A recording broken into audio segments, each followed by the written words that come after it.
The dry sound of the door closing still echoed in Ava's ears. It was the fourth time that the quick, indifferent steps of Mr. Thompson, the orphanage director, signaled another rejection by a potential family. "We're not ready for this," they said. Or, worse, maybe she needs someone more qualified. Ava had been blind since birth.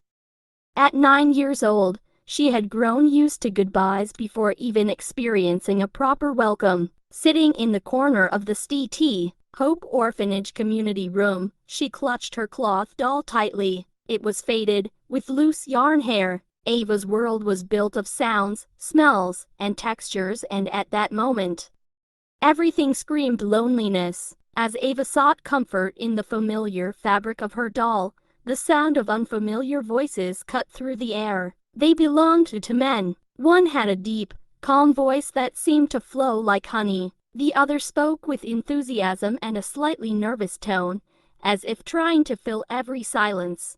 They were talking to Mr. Thompson in the hallway, but Ava could hear every word. "Marco, we need to be sure. This is more than a commitment. It's a life, I know, Daniel, but when you feel it's right, it just is. There's no explaining it." Curious, Ava tilted her head. Her sharp hearing caught a subtle tremor in Marco's voice, which she recognized as a mix of anxiety and hope. The sound of approaching footsteps made her heart race. She knew they were coming toward her. When the door opened, Ava remained still, her small fingers still clutching the doll. Marco and Daniel entered the room, bringing with them an aura she couldn't quite explain, a mix of warmth and vulnerability.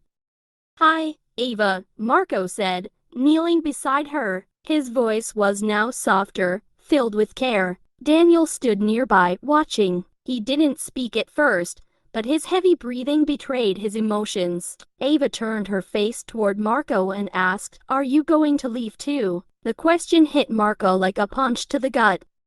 He glanced at Daniel, who gave a slight nod. In one motion, Marco took Ava's hand and said, "No, Ava, we're here to stay." The first few months were an emotional roller coaster. Marco and Daniel, both successful professionals, Marco a chef at a restaurant called the Golden Plate, and Daniel managing an art gallery in downtown Los Angeles, found themselves immersed in a whole new world.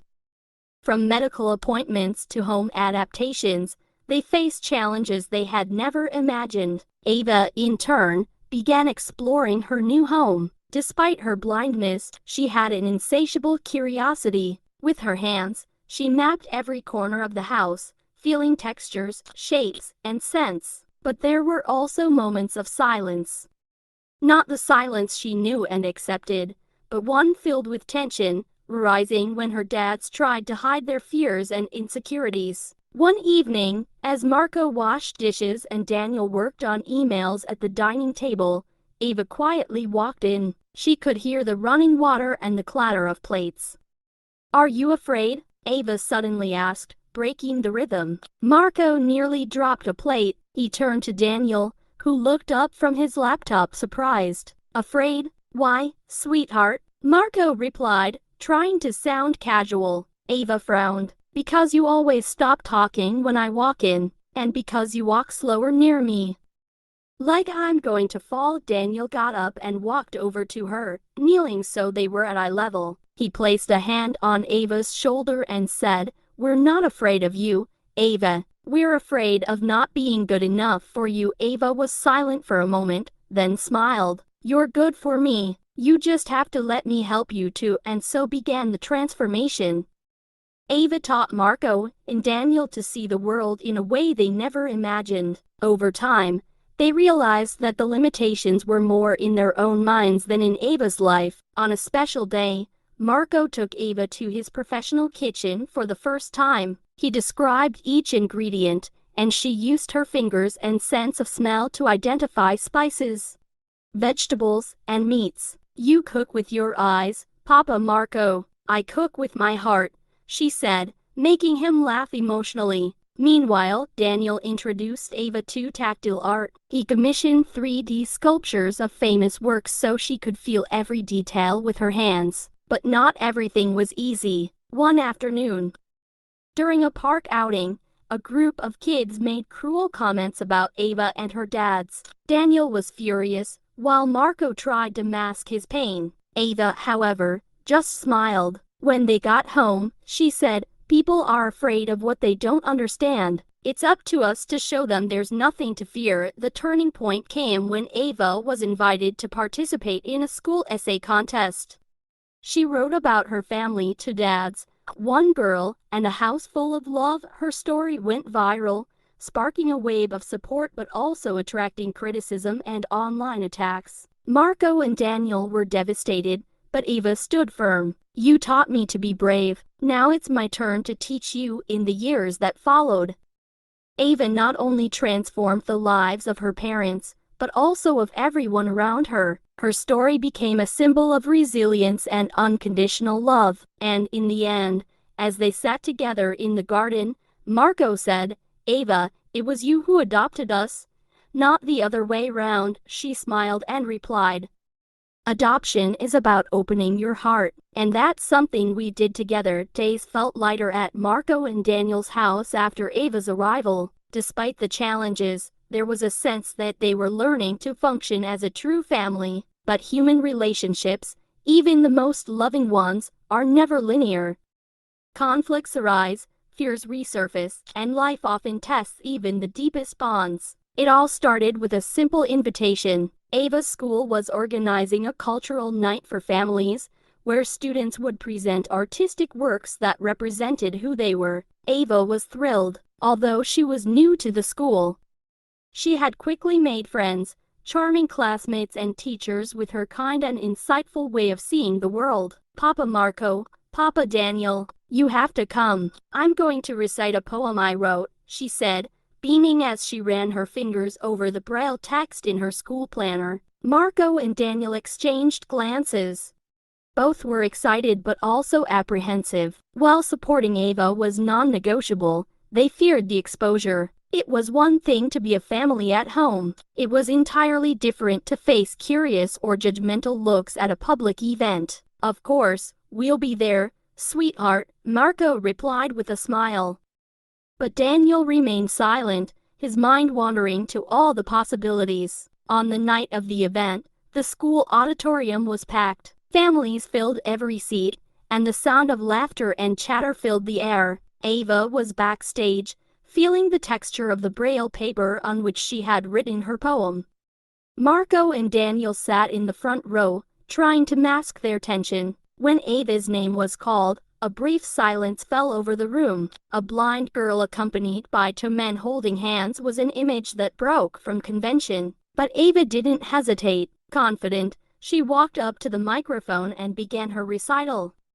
"My name is Ava, and I see the world with my heart." The poem was a declaration of love and gratitude. She spoke about how touch replaced sight, how sounds painted pictures in her mind, and how her parents' love had illuminated her life. When she finished, the auditorium erupted into applause. Many were in tears, including Marco and Daniel, who could barely contain their emotions. That same night, however, the internet proved to be a less welcoming place. A photo of Ava on stage, accompanied by Marco and Daniel, went viral on local social media. While many praised the courage and beauty of the story, others spewed prejudice.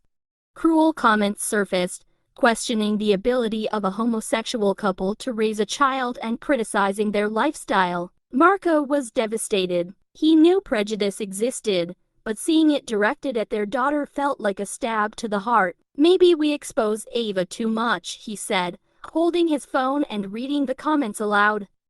"I don't know if we did the right thing." Daniel, however, seemed calmer. He took the phone from Marco's hand and placed it on the table. "We can't protect Ava from everything. The world is like this, Marco, but we can teach her to be strong." Ava, who had been listening from the doorway, entered the room. "Dads, do you think I don't know the world is cruel? I already know that, but I also know that love is stronger." As the family processed what had happened, another challenge emerged. Ava began showing curiosity about her biological family. Although she deeply loved Marco and Daniel, it was natural for questions to arise. "Do you know who my mom was?" she asked one day while they sat on the couch, listening to music. Marco and Daniel exchanged glances. It was a topic they had discussed before adopting her, but even so, it wasn't easy. "We know a few things, Ava," Daniel said carefully. "Your mom was young and couldn't take care of you. But that doesn't mean she didn't love you." Ava was thoughtful for a moment. "I think I'd like to meet her one day." This desire led Marco and Daniel to contact the orphanage and start a search for Ava's biological mother. It was a journey no one knew how it would end, but both agreed that if it was important to Ava, it was worth the effort. While they waited for answers, life went on. Ava continued teaching her parents valuable lessons. One morning, as Daniel struggled to fix a broken coffee machine and muttered in frustration, Ava approached him. "You always tell me to try again when I can't do something at school, don't you?" she said with a cheeky smile. Daniel stopped, looked at her, and laughed. "Touch, young lady." It was in moments like these that Marco and Daniel realized Ava's wisdom far exceeded her age. Her perspective on the world was incredibly clear, even without sight. Finally, one day, the phone rang. It was the orphanage director, saying they had found information about Ava's biological mother. Marco and Daniel were nervous, but they knew they had to be honest with her. "Ava, we found something about your mother," Marco said, holding her hand. She took a deep breath, clutching the doll she had kept since the orphanage. "Then let's find out together." The journey to uncover this part of her story was just beginning, promising new dynamics and challenges that would test the bonds of this special family. Tension filled the air as Marco and Daniel drove silently down the road. Ava sat in the back seat, holding tightly to the doll she'd carried since the orphanage. It was a spring day, but the bright sun and birdsong felt distant from the reality the family was facing. They were on their way to meet Ava's biological mother. The orphanage had provided little information, but it was enough to locate her. Her name was Angela, a woman who had faced a past marked by struggles and hard choices. She now lived in a small apartment in a modest neighborhood in Baltimore. Marco and Daniel had discussed with Ava what could happen. "She might not be ready to meet you, sweetheart," Marco had said the night before, "but we'll be right by your side, no matter what happens." Ava simply nodded, her serious expression revealing a maturity beyond her 9 years.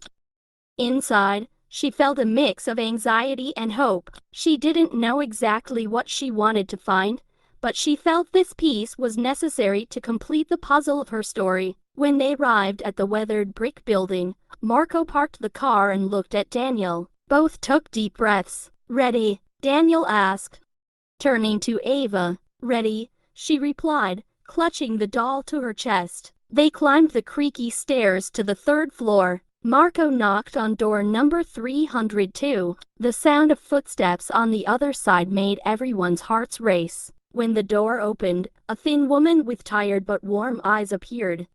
She looked at Ava and then at Marco and Daniel. "You must be her parents," Angela said, her voice thick with emotion. "And you're Ava." The meeting was full of emotions. Angela shared her story with honesty. She had been a young woman when she got pregnant, without support from her family or the baby's father, and felt unable to raise a child. She struggled to care for Ava in her first months, but the girl's blindness, diagnosed early, made the situation even harder. "I never wanted to abandon you, Ava. It was the hardest decision of my life, but I thought you deserved a better chance, with people who could give you everything I couldn't." Ava listened silently, absorbing every word. When Angela finished, the girl reached out to touch her face, the way she saw people. "I'm not angry," Ava said. "You did what you thought was best, and I have two dads who love me very much." From that day on, Angela became part of Ava's life. She wasn't a substitute for Marco and Daniel but an extension of the family. Yet, this new dynamic brought new challenges. Marco, in particular, struggled to accept Angela's presence. Though he understood her importance to Ava, He couldn't shake the feeling that something precious was being shared. Daniel noticed the tension and tried to talk to him. Marco, this isn't a competition.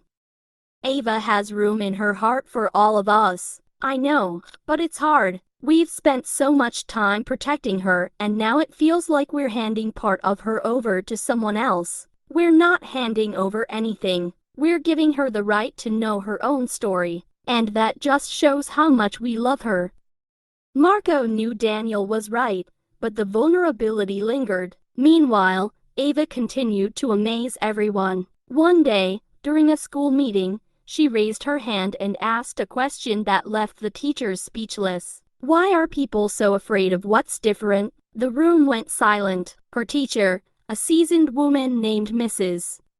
Thompson, answered honestly, I think fear often comes from not understanding. When people learn about each other, the fear can go away. Ava smiled and said, then I guess we have a lot to teach. The family started engaging more with the community, attending events and sharing their story. Angela became part of this too, surprising everyone with her charisma and her desire to make amends for her years of absence. But not everything was perfect. Prejudiced comments still surfaced, and Angela's presence brought unresolved issues to light. One night, during a family dinner, Ava said something that caught everyone off guard.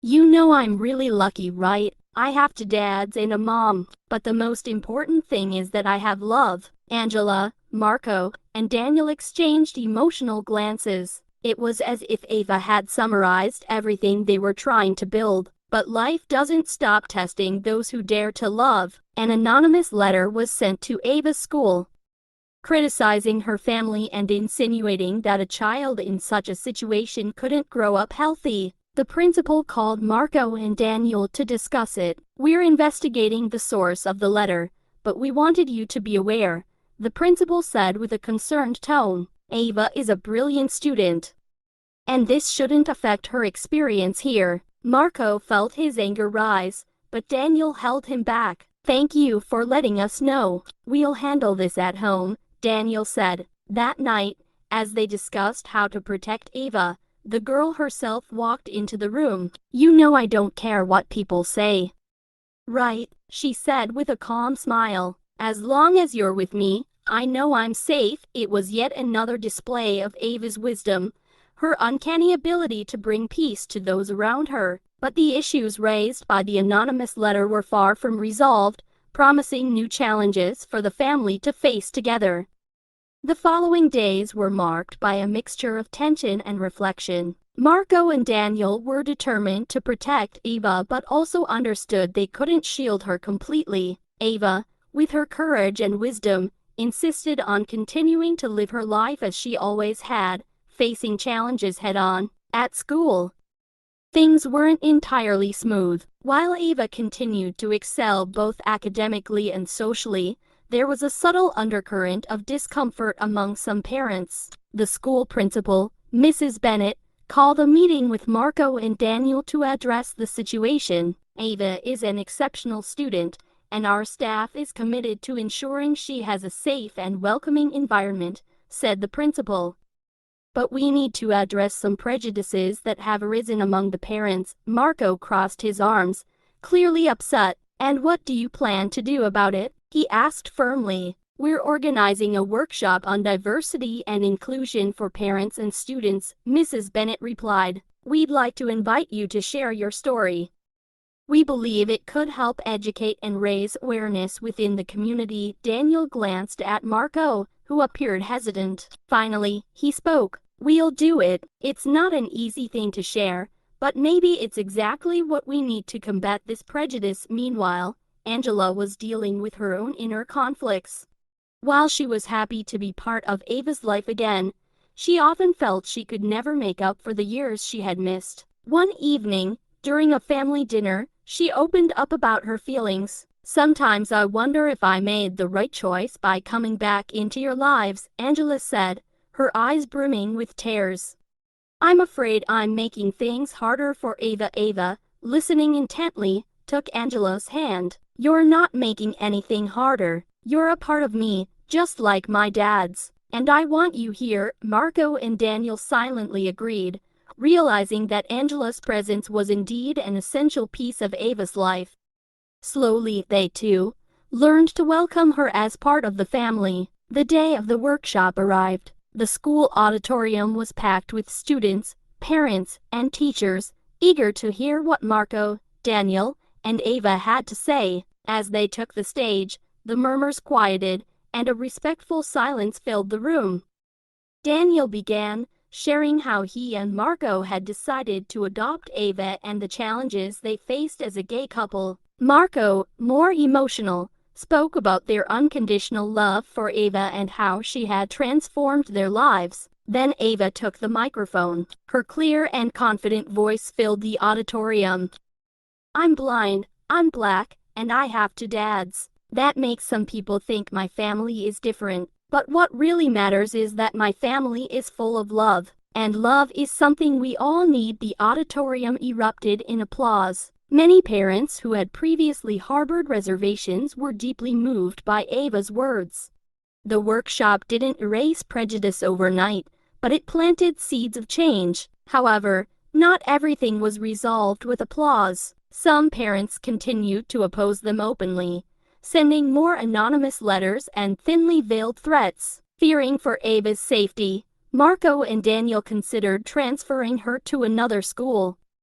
But Ava stood firm. "I'm not running away. This is my school. My friends are here. We can't let fear win." Inspired by Ava's courage, Marco and Daniel decided to stay and fight. They became more involved in the school community, organizing events and building alliances with other parents who shared their values. At the same time, their relationship with Angela continued to evolve. One weekend, Angela took Ava to visit the neighborhood where she had grown up. She showed her daughter important places from her past, like the school she had attended and the park where she used to play. "This place isn't perfect, but it's part of who I am," Angela said. "And I want you to know that, despite everything, I always dreamed of a better future for you." Ava smiled, feeling more connected to her story. As time passed, the family faced more challenges but also celebrated victories. The school community gradually became more welcoming, and Ava continued to thrive. Her story of courage and resilience inspired many around her. But the most emotional moment came at a school event when Ava was awarded a medal for academic excellence and contributions to the community. As she stepped onto the stage to receive the award, she gave a brief speech. "This medal isn't just mine. It belongs to my family, my dads, who taught me never to give up, and my mom, who showed me where I come from. Together, we're stronger." The audience gave her a standing ovation. Marco, Daniel, and Angela, sitting in the front row, couldn't hold back their tears. In that moment, all the hardships they had faced seemed worth it. The following months brought significant changes for Ava, Marco, Daniel, and Angela. Though the journey was far from easy, each obstacle seemed to bring the family closer together. But life had one final test prepared for them, something that would demand even greater courage from everyone.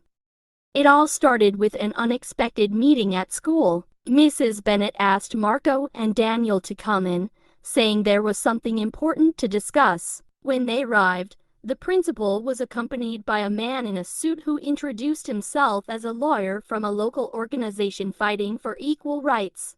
"You may not realize this, but the threats you've received are more serious than we initially thought," he said gravely. "We've identified some of the senders, and they are linked to groups promoting discrimination and intolerance." Marco clenched his fists, anger evident on his face. "And what does this mean for our family?" he asked firmly.